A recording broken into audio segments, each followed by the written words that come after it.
తన అక్కున చేర్చెను నన్ను ఆలయమంటి ఇల్లు తన అక్కున చేర్చెను నన్ను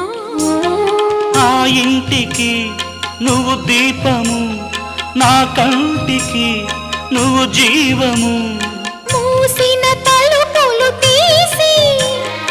ఆశలు దోసిట పోసి మమతను పంచిన మహనీయుడ నిన్ను ఏమని పిలువను నేను ఇలవేల్పుగా నిన్ను కొలిచేను